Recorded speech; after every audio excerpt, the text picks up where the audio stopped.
Bonjour à tous. Alors aujourd'hui, on va faire un petit tuto, petit accessoire. Alors, j'ai un truc séparé pour une simple et bonne raison, c'est qu'au départ, j'ai juste acheté la courroie accessoire. En fait, c'est dès que tu démarres la voiture, la courroie accessoire, c'est les osillons qui sont dans le moteur. Donc j'ai commencé par ça, j'ai voulu le démonter et en fait, je me suis aperçu que c'était le galet tendeur qui était grippé. Donc on va voir ça après, mais en fait, du coup, change les deux, hein, parce que lui qui est grippé, la courroie qui a dû tourner à moitié dans le vide, c'est mort, change le complet. Donc on va attaquer ça, logiquement on n'a pas besoin de démonter la roue ni quoi que ce soit, c'est accessible d'en haut, là-dessus ça va. Alors j'espère que je vais avoir les bons angles pour pouvoir te montrer ça, mais normalement ça devrait bien se passer. Allez, c'est parti. Alors, donc là sur le moteur, donc, je sais pas si tu vas voir, mais tout au fond là, j'ai le galet.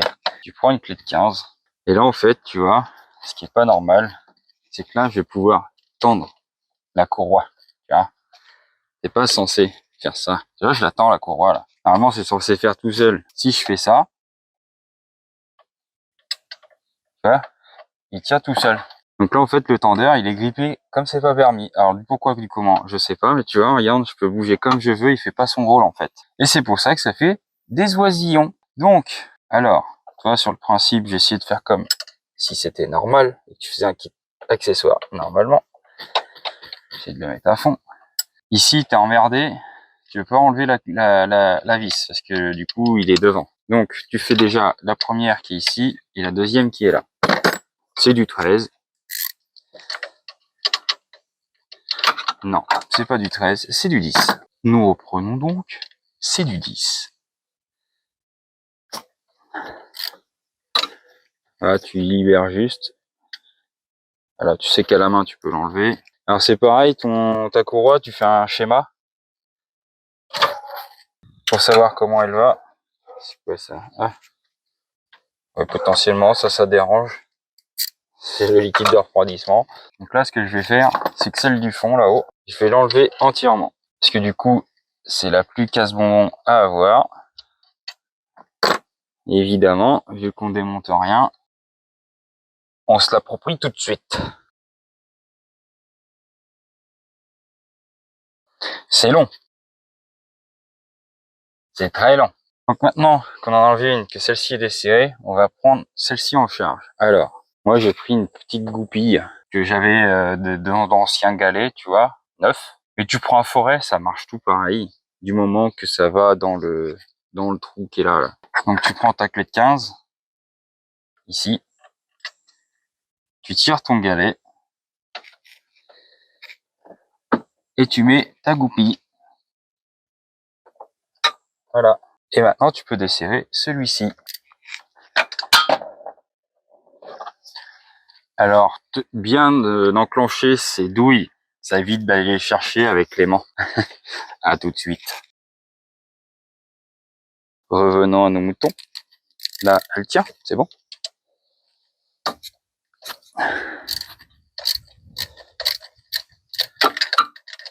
Alors pareil, on va faire celle-ci en premier. Parce que niveau accès, tu vois ce que je veux dire.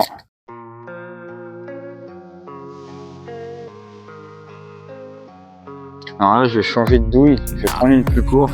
Parce que sinon, je vais me retrouver coincé et cliquer contre le longeron. Ça serait dommage. Douille plus courte.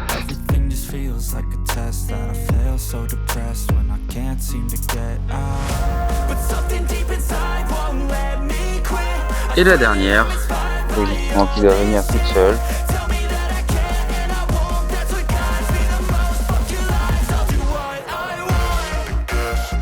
Et voilà, ma sortie de galet.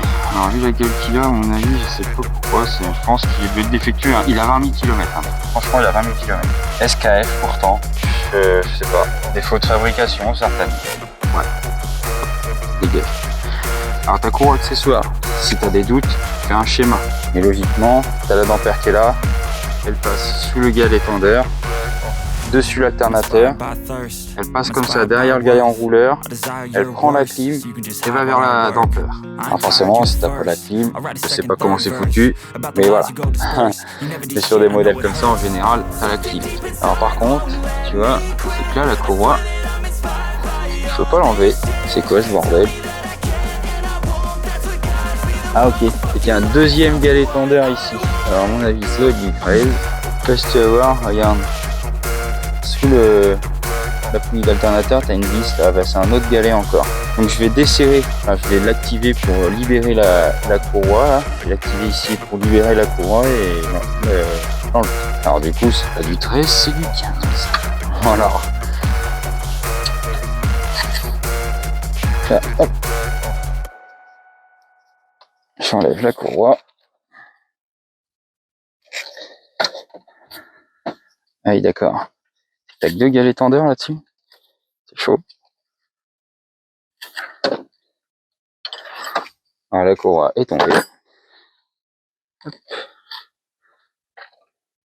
Donc tu vois. Alors, elle a sacrément morflé. Donc là c'est le marquage. Donc si le marquage a disparu, tu dis que le reste a morflé tout pareil. Et tu vois, franchement elle est pas vieille. Hein. Si, j'ai la facture, elle a 20 000 km la machine. Donc tu compares ici, donc 6 PK 10-20, 6 c'est pour le nombre de stries, et 10-20 c'est la longueur en millimètres. Donc 1020 pardon. Donc moi j'ai une 6 PK 1020 EST. Alors EST je sais pas pourquoi, si tu compares, quand tu fais ça, et ça, c'est la même, attends.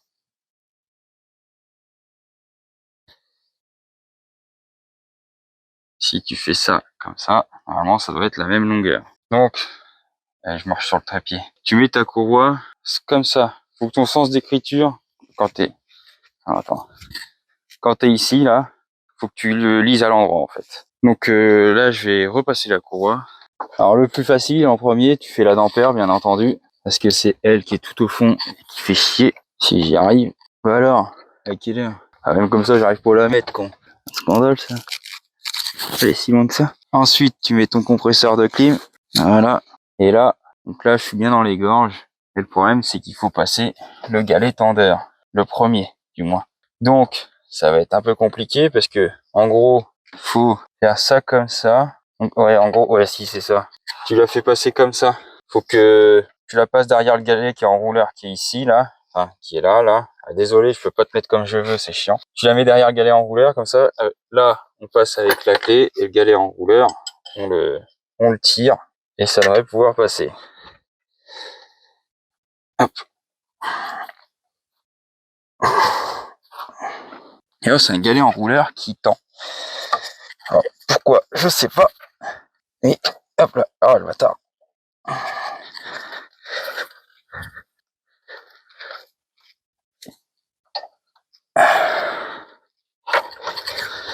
Allez. Ah, attends, parce que... Ah, j'y arrive pas. Ah, c'est mis de travers, la salope. Ah, là, c'est bon. En fait, la caméra, elle me gêne, là. Donc, je vais la mettre hors caméra et je reviens après. Bon, tant bien que mal, mais j'ai réussi à la remettre. Parce que c'est un peu compliqué de passer avec ça, là. Mais ça se fait. Donc là, maintenant, on va mettre le galet tendeur ici. Donc, le nouveau galet, surtout, cette tige-là, tu ne l'enlèves pas. Bien sûr. Donc, on le présente. Donc, on va mettre la première vis ici. Et c'est un peu contradictoire. Mais, tu vas comprendre pourquoi. Donc là, je l'ai mis. On met la deuxième juste là. Comme ça va le centrer au minimum. Il y a normalement... Parce que là, du coup, faut qu'il se mette en tension un peu. C'est ça qui va faire chier. Parce que là, en fait, il va falloir l'incliner pour pouvoir mettre la vis qui est là. Et autant me dire que... Voilà. Donc, là, on va serrer celle-ci au maximum.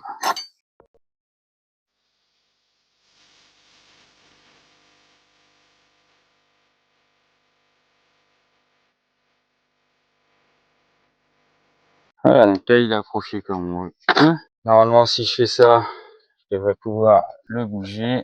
Faire attention sur la courroie. Voilà. Et du coup, mettre l'autre vis. Alors, c'est pas facile, je te le dis tout de suite. Je change de côté. Parce que là, il faut maintenir pour pouvoir serrer aussi à la main.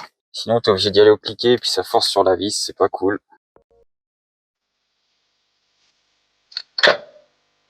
Et on repart à la pêche. C'est génial, c'est trop la balle.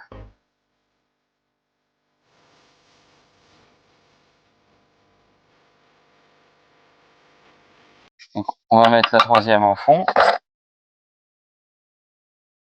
Et là ça fait mal parce que celle-ci te fait chier. Donc ça va être casse-couille, et pas le choix.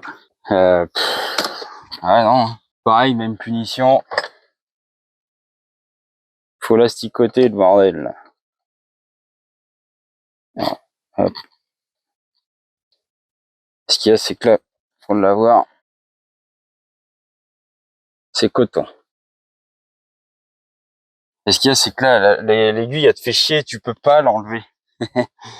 Sinon, ça part dans tous les sens. Ou alors, faut le bloquer, mais du coup, là, ça va visser, ça va forcer, tu vois ce que je veux dire. Donc, c'est vraiment la mission, là, sur le coup, là. Avec ça, hop. Putain, c'est pas vrai. Oh là là, la pêche, j'ai horreur de la pêche, en plus. Et là, je suis en train d'en faire un max. Je viens la chercher plus tard, parce que là, c'est en train de gonfler. Je te cache pas. C'est cette putain de barre à la con, là. Ah, la vache. Ce truc-là, là. Ça te fait chier, t'imagines même pas. Je fais une petite pause parce que là, il fait quand même 35, enfin 30 à l'ombre. Donc je vais boire un coup et je reviens. Ah, je me suis un peu rafraîchi. J'ai toujours pas été pêché. Je crois que je vais aller à la pêche une deuxième fois. Ah, pour de douille. Donc les trois sont approchés. On va aller chercher le deck de 10. Et maintenant, on va les serrer pour de vrai.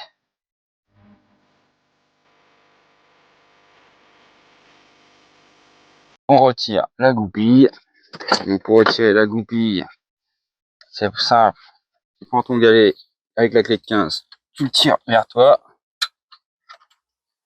Et tu peux enlever la goupille. Mais non.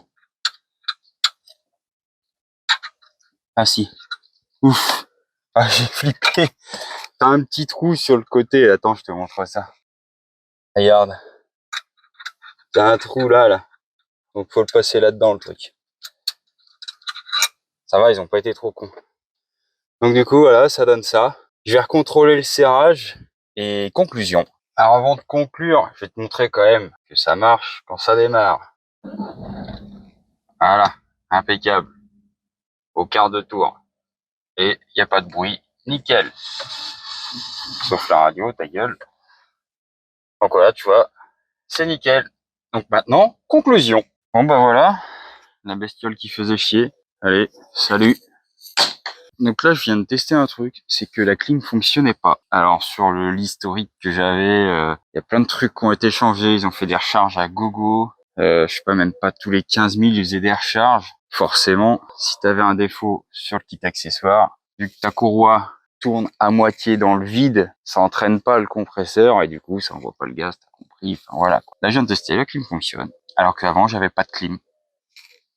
Ça va, oui? Fais la poule, fais la... Ah non, c'est bon. Trop tard. Donc oui, donc ça m'a résolu aussi le problème de clim. Là, elle fonctionne. Donc c'est plutôt cool. Comme tu peux voir, c'est accessible. Enfin, c'est accessible. Tu peux le faire par en haut. Moi, j'ai mis une demi-heure. Voilà. C'est un peu casse-bonbon par rapport au deuxième galet tendeur. Alors dessus, quand tu commandes, tu fais attention. Pardon, micro. Quand tu fais attention, t'as les modèles. Donc avec ou sans clim, je suppose. Enfin, c'est une phase 2. Je pense que les 308 phase 2, elles ont toute la clim. Hein, même les entrées de gamme. Mais celle-ci, c'est une IHD, elle a le start and stop. Donc, faut faire gaffe à ça. Si t'as pas le start and stop, ton kit sera différent et peut-être ton montage sera aussi différent. Et quand tu commandes, fais bien attention à tous ces détails. Si t'as le moindre doute, déjà, tu regardes la longueur de ta courroie. Ça va t'aider beaucoup. Comme le 6PK 10-20, là. Et après, tu regardes la forme de ton galet tendeur. Tu regardes si, quand tu commandes, c'est le même ou pas. Après, normalement, avec le numéro de châssis ou IMAT, les mecs, quand tu commandes, enfin, sauf si tu vas sur Internet, ça match, tu vois. Donc, bah, écoute, si t'as aimé ce tuto, tu mets L pouceau. Et je te dis à l'année prochaine. Allez, salut!